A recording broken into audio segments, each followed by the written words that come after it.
In this video I'll be showing you how I photograph starlings in flight in a small town garden using the Olympus Micro Four Thirds system and Pro Capture. Hi, today I'm in my garden in Colchester and I'm going to be showing you in this video how I photograph starlings in flight and starlings fighting using the Olympus Em1 MkIII and the 40-150 2.8 lens.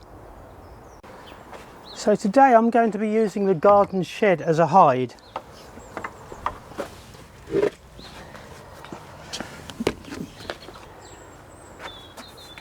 I've got the camera on a tripod. Don't need to use the tripod really. I mean, the image stabilizing and the camera lens is fine, but it's just that for long periods of time it's a lot easier to have it sit on the tripod. You don't get tired holding for long periods.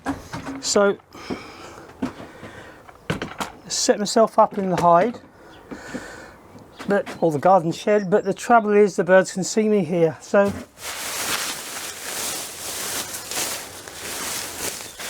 use camouflage netting, drapes that around, and then just poke the lens through the camouflage nettings. The birds don't worry, they won't see me. All they'll see is this.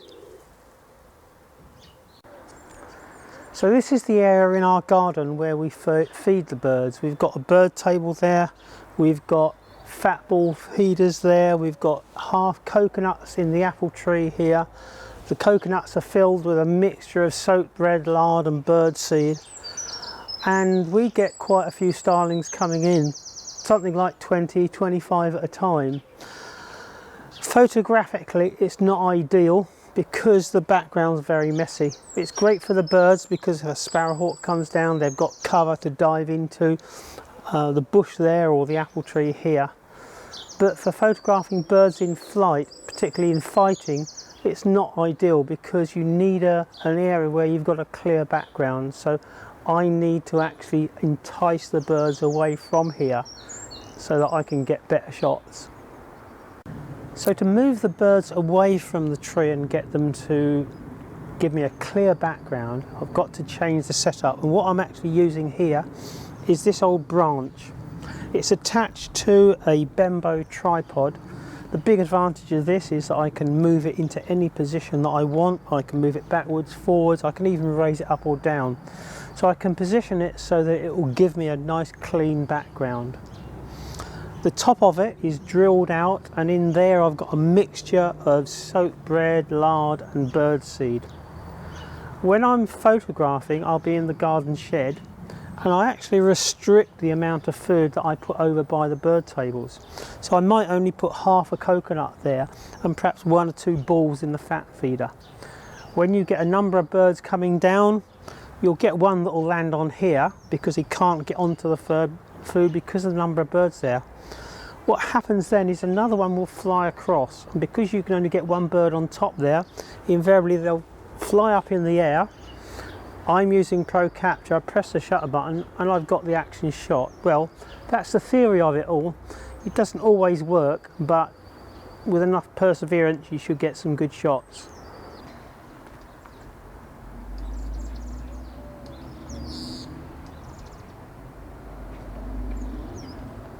Because we feed the birds from the apple tree and the bird table over there, I know that they're going to be flying in from this side. So when I frame the picture up, I need to make sure that I've got enough space around the image to get the birds in.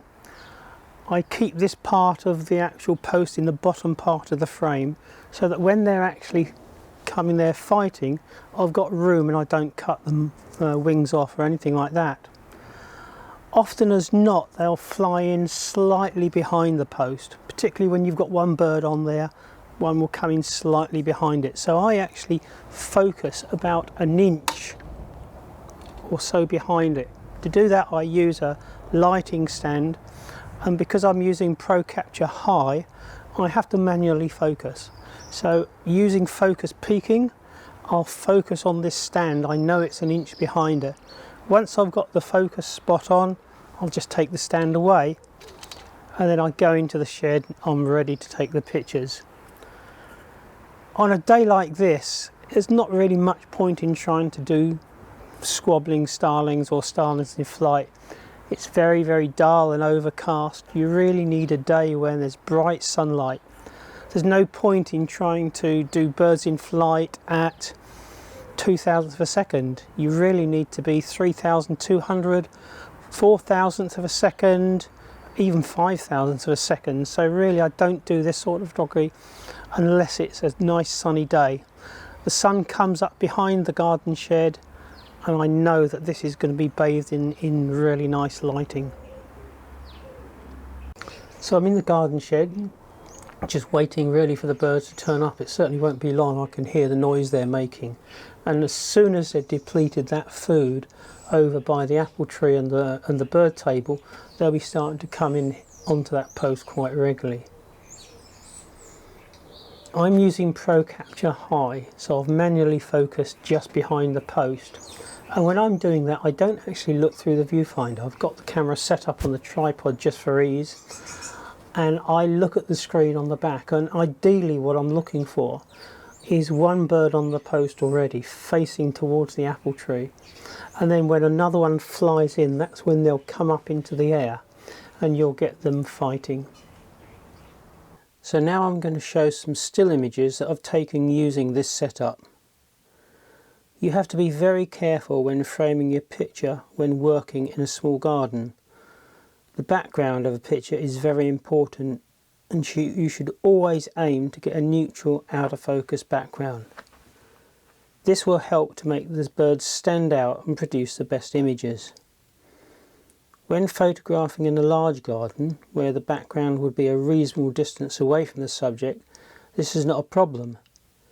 But when you're working in a small town garden like ours, getting the background nicely out of focus needs a bit of consideration and thought as to where you would site the setup. So using Pro Capture on the Olympus system is a big advantage when trying to photograph starlings in flight or fighting. When you're framing up your composition, it's important to leave space for where the bird's going to be flying in from. Ideally, I like to have one bird put already on the stick and it's looking towards the left hand side, because I know the birds, the majority of the birds, will be flying in from the left hand side where the apple tree is. As soon as a bird flies in and tries to land on the post, the bird that's already on the post will fly up into the air, and that's when they'll be fighting. You will get images where you do clip the wings on certain birds. Unfortunately, they don't always fly exactly where you want to, and sometimes it's really annoying when you get two birds that are really pin sharp, really going hell for leather at each other, and one of the birds you just clip the wings with the framing, so it's important to leave enough space. So for fighting starlings, I would use Pro Capture High. This does not give me continual autofocus, but it does allow me to have 60 frames a second, which is vital for action like this, which will only last for a brief part of a second. So let's look at how to set up Pro Capture on the menu in an Olympus Em1 MkIII. In the menu, I go to the cogwheel and I go down to C1. I select the high setting, and this will bring up a box, and here you select the bottom option, which is Pro Cap. This opens up the Pro Cap settings. I set the maximum frames per second to 60 FPS because I want the maximum number of images as the action happens. I usually set the pre-shutter frames to 25 and limit the number of frames it will totally take to 35. Because most of the action is going to happen before I fully depress the shutter, I want more images in the pre-shutter frames than in the total number of shutter frames taken. It's then just a case of selecting Pro Cap High in the Super Control panel and you're ready to go. As you can see by some of these images, you can produce some really exciting pictures. You need to be shooting at f2.8 to really get this very fast shutter speed. Depth of field at f2.8 is very small, So you will get a lot of shots that just aren't quite sharp. But when you do get two birds in the right plane of focus and photograph them at this very, very high shutter speed, you'll get some very, very good results. I hope you found the video helpful, and thanks for watching.